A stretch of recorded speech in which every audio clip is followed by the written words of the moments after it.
What's up, guys? My name is Aaron, and this is going to be my thoughts on Love Season 1. It's a romantic comedy Netflix show that's about two people that necessarily shouldn't be in love at this point in their time. Gus, who's played by Paul Rudd, is kind of this neurotic, kind of Woody Allen type of person. He overthinks situations and he doesn't do the best in social situations, but he's also not just a straight up nice guy. He kind of has a dark side to him. And Mickey, who's played by Gillian Jacobs, she's kind of like this party girl who uses sex and alcohol as her vices. She has a kind of a tough exterior, but underneath you can tell that she's really vulnerable. It's created by Judd Apatow, Paul Rudd, and Lesley Arfin. Paul Rudd and Lesley Arfin, they're married in real life. I'm a huge fan of Judd Apatow and everything that he does, so I was really excited to see what he would do with this show. I'm a huge fan of Gillian Jacobs too, so I was excited to see what she would be able to do with this show, because Community is more of a straight up comedy, and this kind of give her a little bit more depth to play with this character, even though she was fantastic on Community. Did this show deliver? I think it did, but it didn't deliver as much as I would hope it would with the caliber of actors and stuff on the show. The acting on the show was superb. Gillian Jacobs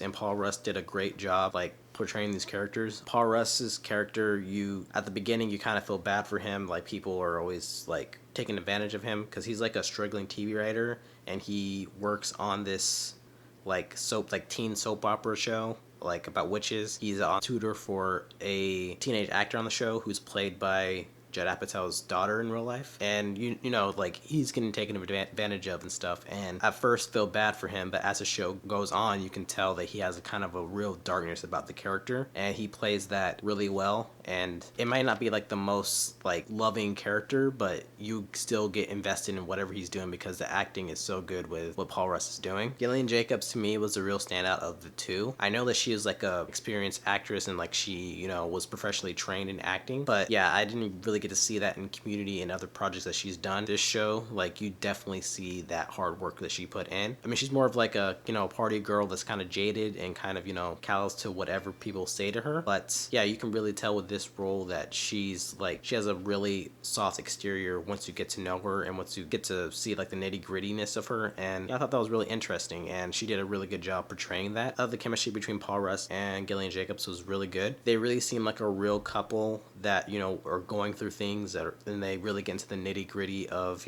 what it means to be a couple. Yeah, and they really do a good job portraying a realistic, thoughtful relationship. Like all of Judd Apatow's movies, this show is very realistic, and it deals with growing up and not being able to live the life that you were when you were younger. It kind of reminds me of This Is 40, but this would be called This Is 30. They don't have that history in that relationship that they would have in This Is 40, but they definitely show the realness of being in a relationship, and I thought that was interesting. Everything about the show feels like life. It doesn't move like a regular sitcom does. It's very slow paced and kind of deliberate, and the situations on the show are great too. The cinematography on the show is consistently great. It's shot really beautifully, and you can tell that whoever's shooting the show really took their time and make sure that it had a really good product. It kind of has this kind of sleepy, hazy Saturday or Sunday afternoon vibe. It's definitely filmed in a way that will allow it to be binge watched, like Netflix probably wants. And the location on the show is great. It's set in Southern California, 90% of Judd Apatow's projects, and they really got that vibe down pat. And the soundtrack on the show is really great too. I'm still listening to the soundtrack on Spotify, and it's really cool. My favorite part of the show is probably Birdie. She's played by Claudia. She's not listed on the main cast, but she's pretty much, I think she's in every single episode. Her character, she's Mickey's new roommate. She's from Australia, so she doesn't she knows about American culture, but she's not entrenched in it like most Americans are. So she has this kind of a funny way of looking at life and looking at things that Americans do. She has a really good way of seeming so interested and open to things, but she's not a dumb character. She's very grounded, kind of in a way that Cooper was on Twin Peaks. She's not dumb, which I'm glad that the show recognizes, and that would be kind of a lame way to write the character. She definitely gets the best lines on the show. She has a lot of weird responses, and just how she acts on the show, she does that comedy really well.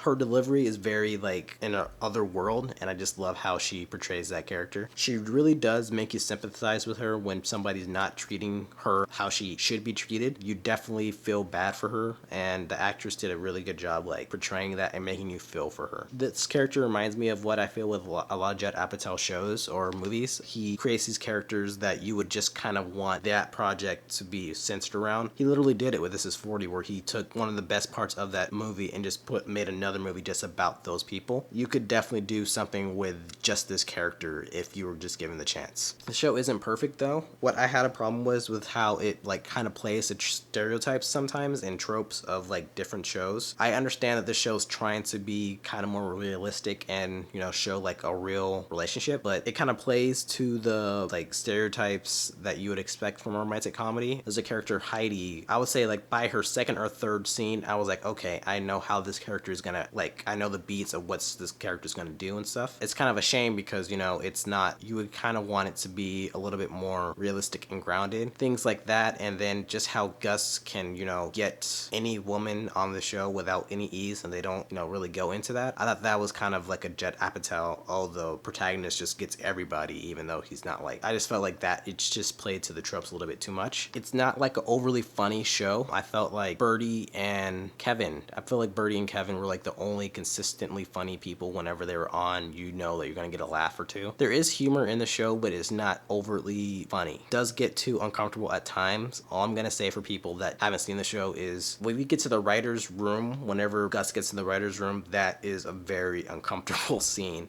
just like how awkward it is. Yeah, it's a kind of a really rough scene to watch. And I feel like this show doesn't separate itself from other types of shows that do the same thing. Shows like You're the Worst, Transparent, Master of None, Togetherness, Casual, a lot of these like prestige comedy shows where, you know, you have like this protagonist that's in their 30s or 40s. They're trying to navigate life and love and relationships, and they live in, you know, like a big metropolis city. This show checks every single like thing of that. It doesn't separate itself enough from the pack. Like, it's not as funny as You're the Worst or Master of None, and it's not as like meaningful as like Togetherness or Transparent or Master of None. It's just kind of like in the middle of all those shows. Yeah, so overall, I would say that the show was really good. I love the acting and characterization on the show. I feel that the vibe, like, you know, the cinematography and the soundtrack was really good. I love the realistic dialogue on the show, and I love just the whole idea of Birdie as a character. She just, you know,